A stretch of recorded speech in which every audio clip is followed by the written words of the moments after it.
The sound came first. Not the engines, not the shouting. The sound was crying.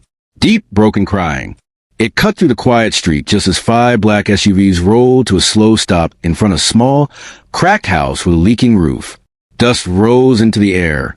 Neighbors froze. Children stopped playing that a woman dropped the bowl in her hands. Inside the house, Kola Adeyemi stood still. His heart began to pound. 5 SUVs. Not one, not two. 5.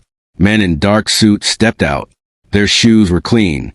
Too clean for this street. One of them looked at the house, then at his phone, then back at the house. This is it, he said.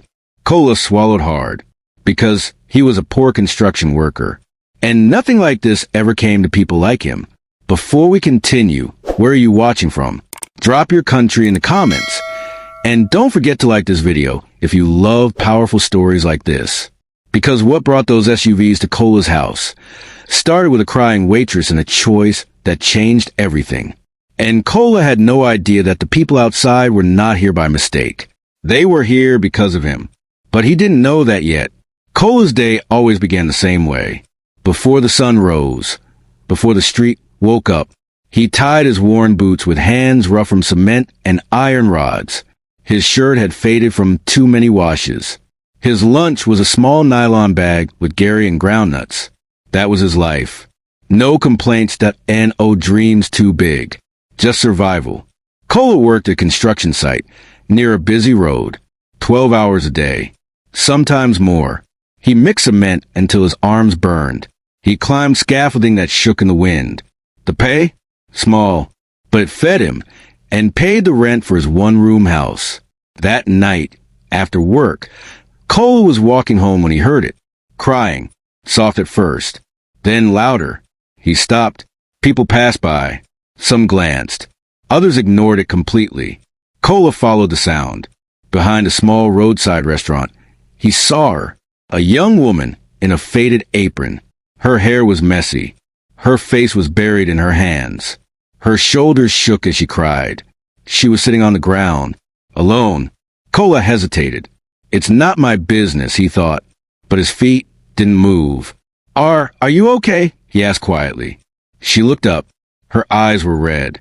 Her makeup had run down her cheeks. Fear and pain filled her face. No, she whispered. I'm not. Something about the way she said it made Kola's chest tighten. My name is Zainab, she said. I work here. She pointed at the restaurant. They fired me, she continued, and they won't pay me my last wages. Kola frowned. Why? She laughed bitterly. Because I refused. Refuse what? Her voice dropped. The manager wanted things. Kola understood. His hands curled into fists. That's not right, he said. She shook her head. I have no money. No transport. My phone is dead. I don't even know how I'll get home. Kola checked his pocket. He had little money. Very little. But he still reached in. He pulled out what he had planned to use for food the next day. Take this, he said, holding it out. Zainab stared at the money. No, she said quickly. I can't. You can, Kola replied. And you will. She hesitated, then took it. Thank you, she whispered. Thank you so much. Kola smiled softly. It's okay, he said. You'll be fine. As he turned to leave, Zainab spoke again. I don't even know your name. Kola, he replied. She nodded slowly, like she was trying to memorize it. Kola, she repeated. Neither of them knew that this moment, this small act, was about pull Kola into a world he never imagined. Life went on, or so Kola thought. At work, strange things started happening. A man in a clean shirt came to the site and asked questions about him. Another day, someone asked his landlord about him. Kola noticed, but didn't understand. Then one evening, as he walked home, a black car slowed beside him. The window rolled down. A man inside watched him closely. Too closely. The car drove away. That night, Kola couldn't sleep. Something felt wrong. The knocking came. Knock, knock, knock. Heavy, loud. Kola's hands trembled as he walked to the door. Who is it? He asked. A calm voice answered. We need to speak with you, Kola Adeyemi. His blood ran cold. He slowly opened the door. 5 SUVs, 6 men, 1 woman standing behind them, wearing dark glasses. She removed them, and Kola's breath caught in his throat, because he recognized her eyes. It was Zainab, but she was no longer wearing an apron, and she was no longer crying. Kola could not move. He stood at the doorway of his small house, one hand still on the door, his eyes locked on Zainab. But this Zainab was not the one he remembered. This woman stood tall, calm, powerful. Her clothes were neat and expensive. Her hair was perfectly styled. Her face was clean, confident, almost unreadable. She looked like someone who had never cried behind a restaurant before. Kola Adeyemi, she said again, her voice steady. May we come in? Kola's throat went dry. Yes, yes, he replied, stepping aside. The men in suits entered first, scanning the room. Their eyes moved quickly, from the cracked walls to the single chair to the thin mattress on the floor. One of them frowned. Another nodded slowly. Zainab stepped in last. She looked around quietly. This was the house of the man who helped her when she had nothing. The door closed. Silence filled the room. Kola's heart beat loudly in his ears. Why are you here? He finally asked. Zainab turned to face him. Because of what you did, she said. Kola shook his head. I didn't do anything. She smiled softly. That's the problem, she replied. You think you didn't.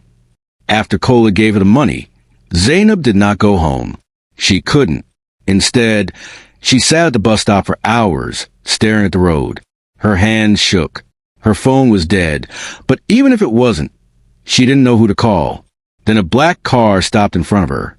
The window rolled down. Zainab Musa? A man asked. Fear rushed through her. Yes, she answered carefully. Get in, he said. Your family has been looking for you. Family? Zainab almost laughed, but something in his voice told her this was not a joke. Inside the car, another man handed her a bottle of water. You're safe, he said. You just didn't know who you were. She didn't understand. Not yet. You helped me when you didn't have to, Zainab said, sitting on the only chair in the room. When everyone else walked past me.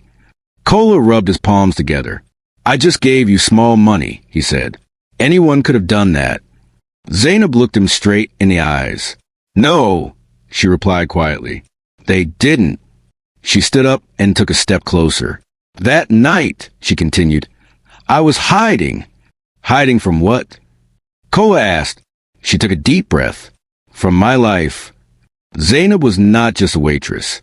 She had run away months earlier, from a home filled with power, with money, with rules. Her father was a man who controlled businesses, people, and decisions. When Zainab refused an arranged marriage, she ran. She changed her name, cut off her family, took the first job she could find, a waitress. Until that night, the men who found me after you helped me, Zainab said, they were sent by my father. Kola felt dizzy. Your father, he whispered. Yes, she replied, and he wants to meet you. The words hit Kola like a heavy block. Me, he asked. Why me? Zainab's eyes softened.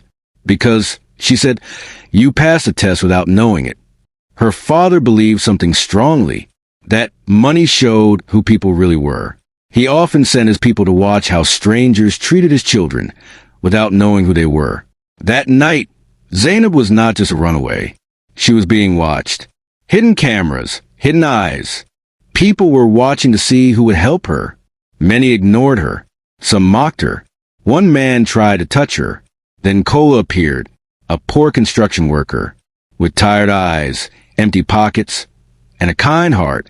You didn't ask for anything, Zainab said softly. Not my number, not my body, not a thank you. Kola swallowed hard. I just did what felt right, he said. That, she replied, is why you are here. One of the men in suit stepped forward. He opened a black file and placed it on the small table. Inside were documents, photos of Kola at work, his house, his daily routine. Kola's legs felt weak. What is all this? He asked. Zainab looked serious now. My father wants to reward you, she said. and test you one last time. Test me how? Kola asked. She paused. By changing your life forever, she said. Kola stared at the file. Outside, the engines of the SUVs were still running, waiting. And in that moment, Kola realized something terrifying. Helping a crying waitress had not ended that night. It had only begun. Kola stared at the black file on the table. It looked heavy, not because of the papers inside, but because of what it represented. Power, money, danger. His fingers trembled as he reached for it. Before you open it, Zainab said calmly, you need to understand something. Kola looked up at her. This is not a gift, she continued. It is a choice. A choice. That word made Kola's stomach twist. I didn't ask for anything, he said quickly. I only helped because you were crying. Zainab nodded. I know, she said softly. That's why my father is interested. Zainab turned slightly toward the men in suits. Tell him, she said. One of the men stepped forward. His voice was deep and careful. My name is Mr. Sadiq, he said. I work for your benefactor. Benefactor? Kola repeated. Mr. Sadiq nodded. Zainab's father is a man who does not trust words, he continued. He trusts actions. Kola's heart beat faster. He believes the world is full of people who pretend to be good, until money shows who they really are. Zainab folded her arms. When I ran away, she said, he allowed it. Kola's eyes widened. Allowed it? Yes, she replied, because he wanted to see something. What? Kola asked. She looked at him closely. Who would help his daughter when she looked like nothing? Zainab's voice softened as she remembered. When Kola had held out the money, her first thought was a relief. It was shock. He didn't know her background, didn't know she was being watched. Yet he still gave. No one had done that for me before, she said, not without wanting something back. Kola shifted uncomfortably. I'm not special, he said. I just didn't want you to suffer. Zainab smiled sadly. That's exactly why you were special. Kola finally opened the file. Inside were photos, documents, and a single letter. The letter was short. A man who helps without profit is rare. Such men must be tested carefully. Kola's throat went dry. What tests? He asked. Mr. Sadiq answered. A job, he said. A job. Kola echoed. Yes, Zainab said. One that will change your life if you succeed. Kola looked around his tiny room. The cracked wall, the thin mattress, the empty shelf. Change sounded good. Too good. And if I fail? He asked quietly. No one answered immediately. The silence told him enough. You would come to work for my father, Zainab said, for 3 months. Doing what? Kola asked. Watching, she replied. Listening. Reporting. Kola's chest tightened. Spying, he asked. Mr. Sadiq shook his head. Observing character. People will try to tempt you, Zainab added. With money, with lies, with shortcuts. And I must refuse? Kola asked. You must choose, she corrected. The room felt smaller. What happens if I say no? Kola asked. Zainab's eyes searched his face. Nothing, she said. You go back to your life. But, Kola pressed. But you will always wonder what you walked away from. That hit harder than any threat. Mr. Sadiq checked his watch. You have until sunrise, he said. Sunrise? Kola repeated. That's just a few hours. Yes, Mr. Sadiq replied. We don't wait long. Zainab stepped closer to Kola. I know this is unfair, she said quietly. I never meant to drag you into this. Kola looked at her.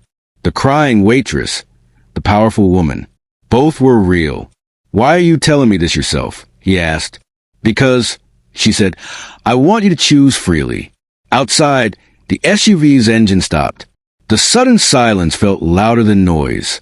They were staying, waiting. Kola sat down slowly on his mattress. 3 months, a test, a life-changing offer. Or nothing. As night deepened, Kola realized something terrifying. This was not about money anymore. It was about who he was and who he might become. And before the sun rose, He would have to decide. Kola did not sleep. He lay on his thin mattress, staring at the ceiling as shadows moved slowly across the cracked walls. Every sound felt louder. A dog barking far away, a generator humming. The soft footsteps of guards outside his house. They were still there, waiting.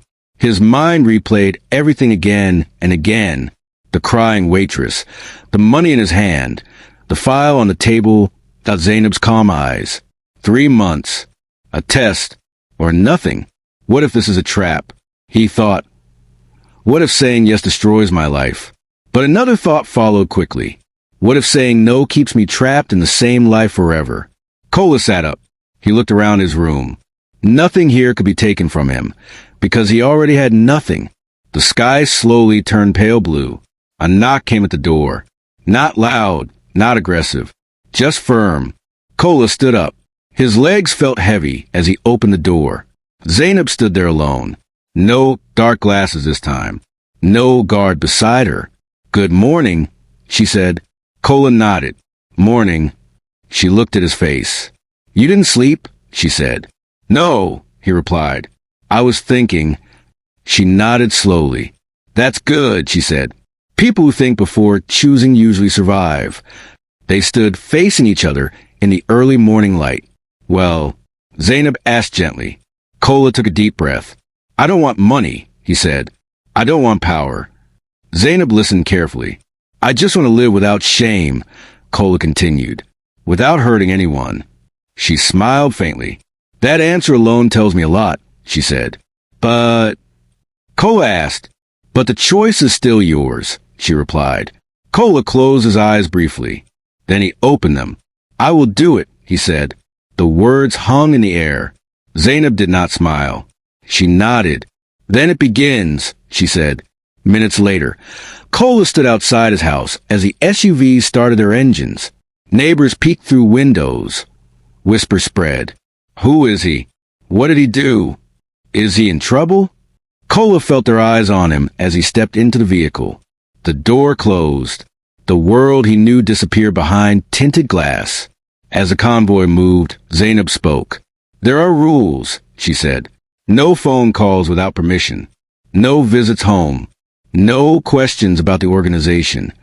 Kola swallowed. "And my job?" he asked. She turned to face him. "You will work on a new construction project," she said. "Big, expensive, important." "That sounds normal," Kola said. "It is not," she replied. The SUV stopped at the edge of the city. In front of them stood a massive building site. Cranes, heavy machines, men in uniforms. Kola stared in disbelief. "This place is owned by my father," Zainab said. "Many powerful people are involved." She looked at him seriously. "People will offer you bribes," she continued. "They will ask you to keep quiet about shortcuts, about lies." Kola felt his chest tighten. "And if I refuse?" he asked. "They will pressure you harder," she said. "And if I accept?" he asked. Zainab met his eyes. "Then the test ends immediately." Before Kola stepped out of the SUV, Zainab stopped him. "One more thing," she said. Kola turned back. "You are not being watched only by my father," she said. "Others are watching too." "Who?" Kola asked. She paused. "People who don't want you to pass." The door opened. Noise rushed in. Kola stepped out onto the site. The smell of cement hit his nose. The sound of machines filled his ears. It felt familiar. But this time, everything was different, because somewhere, powerful eyes were watching his every move. And Kola had just taken his first step into a game where one wrong choice could cost him everything. Kola's first day on the new site felt normal. Too normal. The sun burned his skin. The dust stuck to his sweat. The sound of metal hitting metal rang in his ears. It felt like every construction site he had ever worked on, but Kola knew better. This place was different. Every worker wore clean uniforms. Supervisors walked around with tablets. Cameras were fixed on poles, watching every corner. And somewhere beyond the cameras, people were watching him. Around midday, a man approached Kola. He was tall, broad-shouldered, and wore a bright helmet that didn't look like it had ever touched dirt. New guy, the man said with a smile. I'm Bashir. Kola, he replied. Bashir studied him. You work hard, Bashir said. No complaints. No mistakes. Kola nodded. I just do my job. Bashir chuckled. Men like you don't stay poor for long, he said. Something in his tone made Kola uneasy. Later that day, Kola noticed something. One of the support pillars looked wrong. The iron rods were thinner than they should be. He checked the plan, then checked again. They didn't match. If the building continued like this, someone could get hurt. Kola reported it to the supervisor. The supervisor frowned, then sighed. Just focus on your work, he said. Leave that part. Kola felt a tight knot in his chest. That wasn't right. That evening, Bashir found Kola alone behind a stack of cement bags. He looked around carefully, then spoke in a low voice. You notice the rods, Bashir said. Kola stiffened. Yes, he replied. Bashir nodded slowly. Good eye, he said. That's why I like you. Kola said nothing. Bashir reached into his pocket and pulled out a thick envelope. He pressed it into Kola's hand.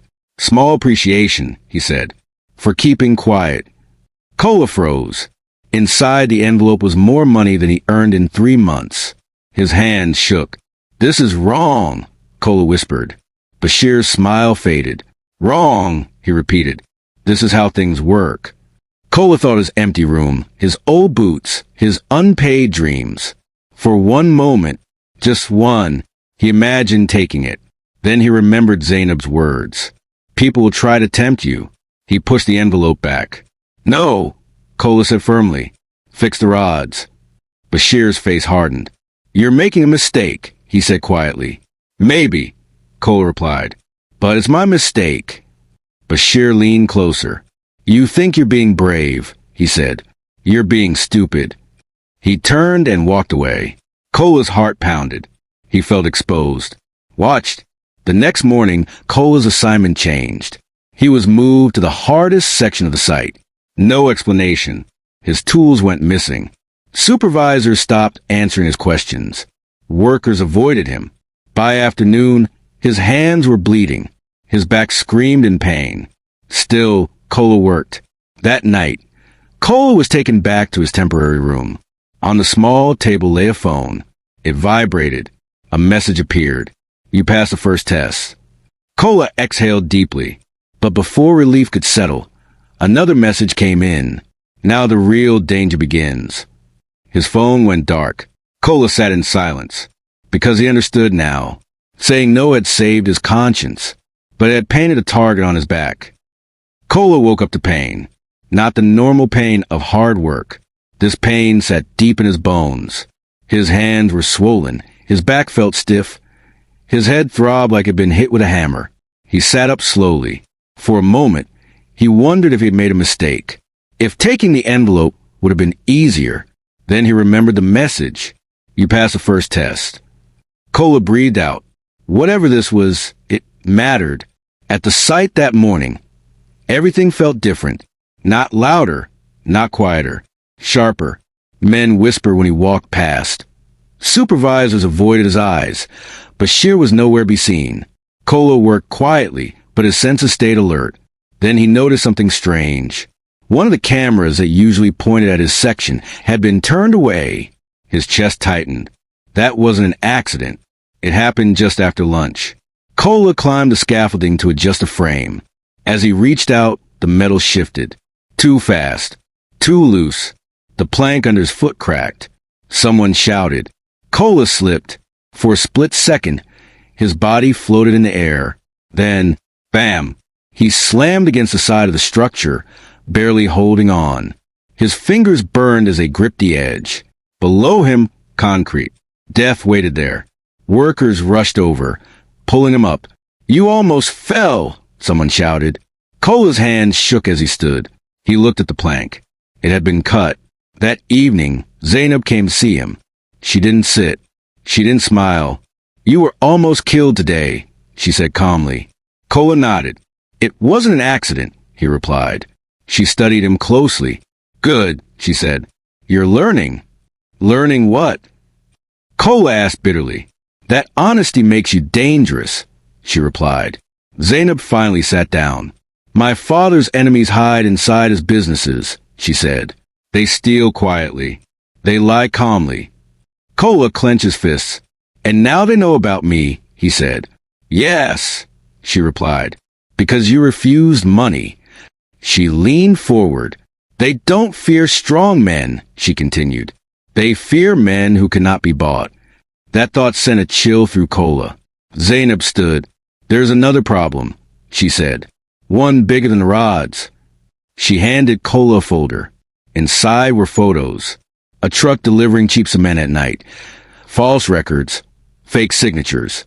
If this building fails, Zainab said quietly, people will die. Kola's breath caught. What do you want me to do? He asked. Nothing yet, she replied. Just watch. Watch people get hurt. Kola snapped. She met his eyes. Watch who panics, she said, and who tries to silence you. The next day, a man Kola had never seen before approached him. His smile was friendly. Too friendly. I heard you like rules, the man said. Kola said nothing. The man lowered his voice. Accidents happen to people who talk too much. Kola felt fear rise in his chest, but he did not step back. I only talk about safety, he replied. The man's smile disappeared. That night, Kola's phone buzzed again. You survived. Then another message followed. Most don't. Kola stared at the screen. His heart pounded. This was no longer a test of character. It was a test of courage. And Kola knew something terrible was coming. Because people who threaten you do not stop after one warning. Kola knew it before anyone told him. The moment he stepped onto the site that morning, he was no longer just a worker. He was a problem.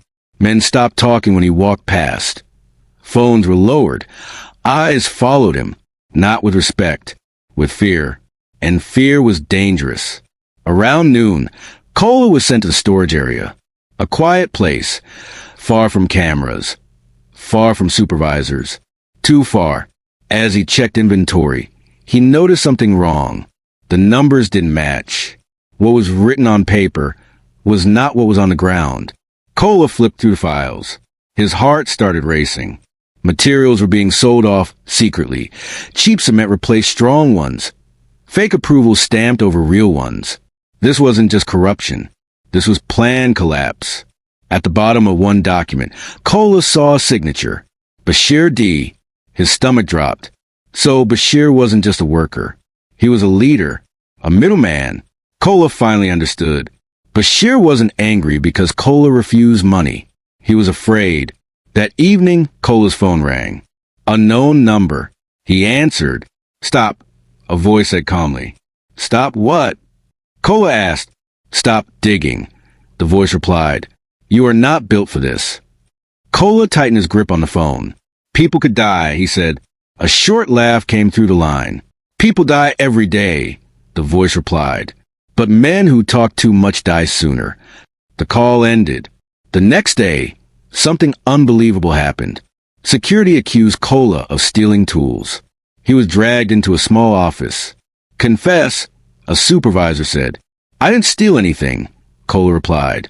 They searched him. Nothing. Then a guard entered holding a bag. Inside were tools, with Kola's name written on them. His blood ran cold. This was it. They were framing him. Kola looked around the room. Fear pressed against his chest. If he stayed quiet, this would end. If he spoke up, it would get worse. Then he remembered Zainab's words. They fear men who cannot be bought. I want to speak to management, Kola said firmly. The supervisor laughed. You already have, he replied. Just then, the door opened. Zainab walked in. Behind her were two men Kola had never seen before. The room froze. Zainab's eyes went straight to the bag. Interesting, she said calmly. She turned to the supervisor. Check the cameras, she said. The supervisor hesitated. Now, she added. Minutes later, silence filled the room. The truth was clear. The bag had been planted. Outside, Zainab spoke quietly to Kola. They will not stop now, she said. You embarrass them. Kola's voice shook. I just wanted to work honestly. Zainab nodded. And now, she said, you are too deep to turn back. Kola looked at the massive building rising behind them. Steel, concrete, secrets. He understood the truth. This job would not end in 3 months. It would end only when something broke. Or someone did. That night, Kola could not eat. The food sat in front of him, untouched. His mind was louder than hunger. They had framed him. They had almost killed him. And now, they knew he would not bend. Kola finally understood something painful. There was no safe middle anymore. Zainab met him late that night. This time, there were no guards and no files. Just her. I need to tell you something, she said quietly. Kola looked up. What? She hesitated. This was never supposed to go this far. Kola frowned. What do you mean? My father wanted to test character, she said, not courage under death. She looked away. But people like Bashir, she continued, don't like mirrors held to their faces. Kola's chest tightened. So I'm in danger because I'm honest, he said. Yes, she replied. Zainab leaned forward. My father has approved an exit plan, she said. Kola's heart jumped. You can leave tonight, she continued. New name, new city, new job. Run. Kola asked. Survive, she corrected. The word hung between them. Kola thought of his small house, his neighbors, his simple life. Then he thought of the building. If it collapsed, children, families, workers like him. Who will stop them, he asked quietly. Zainab didn't answer. Kola stood up. Show me everything, he said. Zainab's eyes widened slightly. You're choosing the hard path, she said. I've been walking it all my life, Kola replied. She handed him a drive. Inside it was everything. Videos, messages, payment records. Enough to destroy powerful men. Or get someone killed. The next day, Kola was followed. A car, then another. At the sight, Bashir finally appeared. He smiled. But this time, it didn't reach his eyes. You should have taken the money, Bashir said softly. Kola met his gaze. You should have built safely, he replied. Bashir's smile vanished. That night, Kola's phone rang again. This time, there was no warning. Just a message. You have 48 hours. Nothing else. No explanation. Kola stared at the screen. His hands shook, because he knew what it meant. Stop. Disappear. Or die. Kola went to Zainab. They're giving me time, he said. Zainab nodded slowly. Then they think you're afraid, she replied. Kola straightened his back. They're wrong, he said. Zainab looked at him for a long moment. Then she said the words that changed everything. Then we expose them. Kola's heart pounded, because once the truth comes out, there is no hiding, and no going back. The room was dark. Only one bulb hung from the ceiling, flickering softly. Kola sat at the table, staring at the flash drive in front of him. This small thing held enough truth to destroy powerful men, or destroy him. Zainab stood by the window, watching the street below. No guards tonight, she said. If anyone comes, we run. Kola nodded. His mouth felt dry. We can't just drop this anywhere, Zainab said, turning back. The wrong hands will bury it. So, who do we trust? Kola asked. Zainab took a deep breath. There's an independent investigative unit, she said. They answer to no one. Kola frowned. Will they protect us? Zainab didn't answer immediately. That depends, she said finally, on how loud the truth is. Early the next morning, Kola went to the site like nothing had changed. That was part of the plan. Act normal. Stay visible. Fear works best when it hides. As he worked, he quietly collected more proof. Photos, times, names. Every piece made his heart race. If they caught him now, there would be no rescue. Near the end of the day, Bashir appeared again. This time, he wasn't smiling at all. You've been busy, Bashir said. Kola kept his voice calm. Just working. Bashir stepped closer. Working for who? He asked. Kola met his eyes. My conscience, he replied. Bashir's jaw tightened. You think truth will save you? Bashir whispered, "Truth has no friends." He walked away. Kola's legs felt weak. That night, as Kola left the site, two men blocked his path. "You need to come with us," one said. "For what?" Kola asked. "To talk," the man replied. Kola's heart dropped. But before they could touch him, headlights flashed. A car pulled up fast. The door opened. "Get in," Zainab shouted. Kola didn't hesitate. They drove off as shouts filled the air behind them. They reached a quiet building just before midnight. No signs that no guards. Inside, a woman waited. She didn't smile. She didn't waste time. "Do you understand what happens after this?" she asked Kola. "Yes," he replied. She took the drive. "We move at dawn," she said. As they left, Kola's phone buzzed. "You made a mistake." His blood ran cold. Because the message wasn't from an unknown number. It was from Bashir's phone, and attached to it was a photo of Kola's old house, with someone standing outside it. Kola stared at the photo. His old house, the cracked wall, the rusted gate, and a man standing there, waiting. His heart dropped. "They found my place," Kola whispered. Zainab looked at the phone. Her face hardened. "They want leverage," she said. "Fear is their last weapon." Kola's hand began to shake. "I don't even live there anymore," he said. "Why go there?" "Because it means something to you," Zainab replied. "And because they think it will break you." The phone rang. Kola answered. Bashir's voice came through, slow and confident. "You move fast," Bashir said. "Too fast for a poor construction worker." Kola clenched his jaw. "Leave innocent people alone," he said. Bashir laughed softly. "Innocent," he replied. "Everyone is useful." Zainab gestured for Kola to stay calm. "You have a choice," Bashir continued. "Walk away. Tell them the evidence is fake." "And if I don't?" Kola asked. There was a pause. Then Bashir spoke again. "Then your past disappears." The call ended. Kola lowered the phone. His chest felt tight. "They want me to lie," he said. Zainab nodded. "Or to vanish." Kola paced the room. "This is my fault," he said. "I should have taken the exit." Zainab shook her head. "No," she replied. "You did the right thing. Now they're scared." "Scared people hurt others," Kola said quietly. Zainab hesitated. "There's something you should know," she said. Kola stopped pacing. "My father expected this," she continued. "That's why the evidence was copied." "Copied?" Kola asked. "Yes," she said.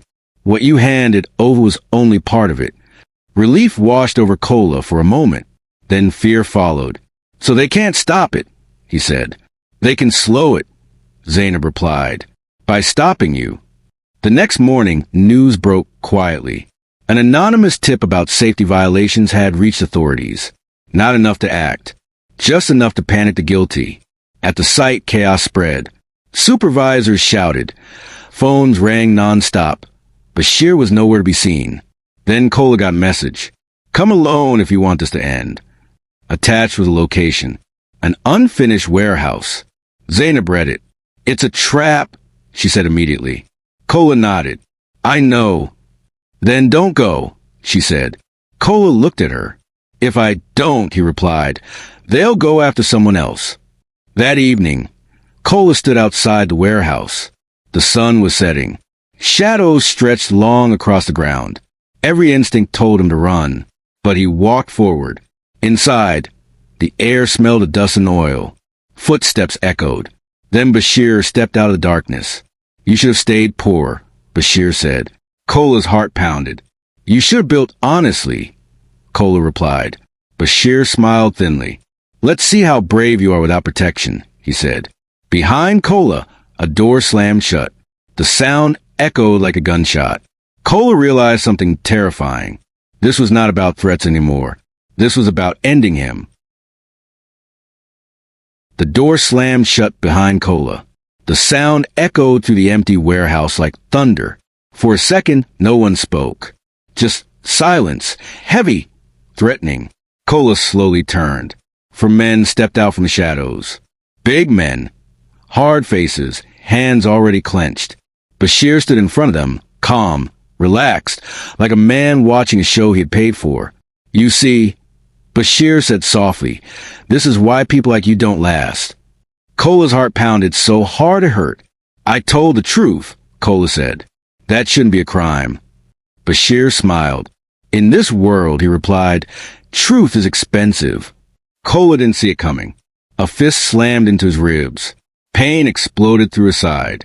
He fell to one knee, gasping. Another kick hit his back. He tasted blood. Stop, Kola shouted. The men laughed. You had your chance, Bashir said. You chose wrong. Kola curled on the ground, protecting his head. This is how it ends, he thought. Not with money, not with glory, just pain. Bashir raised his hand. The men stopped. He crouched in front of Kola. Tell me, Bashir said quietly, was it worth it? Kola looked up. Blood ran from his lip. His vision blurred, but his voice was steady. Yes, he said. Bashir's eyes flickered, just for a moment. Then his face hardened. End it, he said. Standing up, one of the men reached into his jacket. Kola closed his eyes. Sirens. Loud, closed fast. Everyone froze. Bashir spun around. What is this? He shouted. Before anyone could move, the warehouse doors burst open. Bright lights flooded the room. On the ground, voices shouted. Men panicked. Someone tried to run. He didn't make it far. Zainab walked in behind the officers. Her face was calm. Cold. She looked at Bashir. You underestimated him, she said. Bashir stared at her in disbelief. You set me up, he hissed. Zainab stepped closer. No, she replied. You exposed yourself. Bashir laughed bitterly. You think this is over? He said. You think arresting me ends anything? Zainab didn't answer. She looked at Kola instead. You survived, she said softly. Kola tried to stand. His legs shook. Officers helped him up. As Bashir was being dragged away, he turned his head and smiled. You're too late, he said calmly. Zainab froze. What do you mean? She asked. Bashir's smile widened. The building, he said. It's already done. The words hit like a bomb. Zainab's phone rang. She answered. Her face changed instantly. Color drained from it. Kola watched her. Fear rose in his chest. What happened? He asked. Zainab lowered the phone slowly. Her voice was barely a whisper. They've accelerated the final pour, she said. If it collapses... She didn't finish. She didn't have to, because Kola understood. Stopping Bashir had not stopped the disaster. It had only revealed how close it was. The hospital smell burned Kola's nose. Medicine, disinfectant. Fear. He lay on the bed with bandages around his ribs and arm, but his mind was nowhere near the pain. It was at the building. Zainab stood at the foot of the bed, phone pressed to her ear, speaking fast and low. No, listen to me, shut it down now. She ended the call and looked at Kola. They're pouring the concrete tonight, she said. Full load. Kola tried to sit up. Pain shot through him. If they pour on a weak foundation, he said, breathing hard, it won't hold. Zainab nodded. Exactly, she said. And once it sets, it's too late. Kola pushed himself up despite the pain. I have to go there, he said. Zainab's eyes widened. You can barely stand, she said. You almost died today. And people will die tomorrow, Kola replied, if we do nothing. Zainab clenched her fists. This isn't your burden alone, she said. Kola looked at her. You said this started as a test, he replied. Then it became a trap. Now it's about lives. He swung his legs off the bed. I've worked construction all my life, he continued. I know that site better than any officer or executive. Zainab hesitated. Then slowly she nodded. Night fell fast. The city lights flickered on as rain clouds gathered overhead. At the site, floodlights burned bright. Trucks lined up. Concrete mixers roared. Workers rushed. No one noticed the danger, because danger doesn't scream. It hides. Zainab's convoy stopped at the gate. Security tried to block them. Zainab stepped out. Move, she said coldly. Or explain to the court why you didn't. The gate opened. Kola stepped onto the site every step hurting. The smell of wet cement filled the air. He looked at the pillars. His heart sank. They didn't fix it, he whispered. Zainab followed his gaze. How long before collapse? She asked. Kola swallowed. Not years, he said. Not months. Days, Zainab asked. Kola shook his head. Hours. Her breath caught. Kola climbed onto a raised platform and shouted, Stop the pour. Machines kept running. No one listened. He grabbed a horn and blasted it. Workers froze. Supervisors turned. What are you doing? One shouted. This structure will fail. Kola yelled. You are building a grave. Laughter broke out. Then a loud crack echoed through the site. The ground shook. Everyone went silent. A support beam shifted. Just slightly, but enough. Fear spread like fire. Zainab raised her phone and spoke clearly. Shut it down, she said. Now. Sirens wailed in the distance. Authorities were coming. Workers dropped tools. Machines powered down. People ran. Kola's knees buckled. Zainab caught him. You did it, she said. Kola shook his head weakly. Not yet, he replied. If they covered it up, someone higher is still protecting them. Zainab looked at the site. At the stop machines, the half-built structure. She knew he was right. This wasn't over. Not yet, because stopping the collapse was not the same as exposing everyone behind it. And somewhere, someone powerful was already planning their next move. Morning came slowly. Gray clouds hung low over the city, as if the sky itself was waiting. Kola sat in a quiet room, his body aching, his mind alert. Bandages still wrapped his ribs. His hands were swollen, but he was alive. Outside, the world was changing. By midday, everything exploded. News vans lined the streets. Cameras flashed, voices shouted questions. Documents leaked. Videos surfaced. Names were spoken out loud. Not whispers anymore. Proof of corruption. Proof of stolen materials. Proof of planned collapse. People who once felt untouchable were suddenly running. And failing. Bashir was not alone. He was only the door. Behind him stood executives. Officials. Men in expensive suits who had signed papers and taken bribes while workers risked their lives. One by one, they fell. Inside the building where investigators worked, one question kept coming up. Who exposed this? They expected a whistleblower with power, a rival company, not a politician. They did not expect a poor construction worker. When Kola's name was mentioned, the room went quiet. A man with no money, no influence, no protection. Just truth. Zainab stood beside her father for the first time in months. He was a powerful man, used to control, used to silence. He looked at Kola carefully. You could have walked away, he said. I offered you that chance. Kola nodded. Yes, sir. Why didn't you? The man asked. Kola didn't raise his voice. Because if I walked away, he said simply, people like me would still be dying quietly. The room went silent. Then Zainab's father did something no one expected.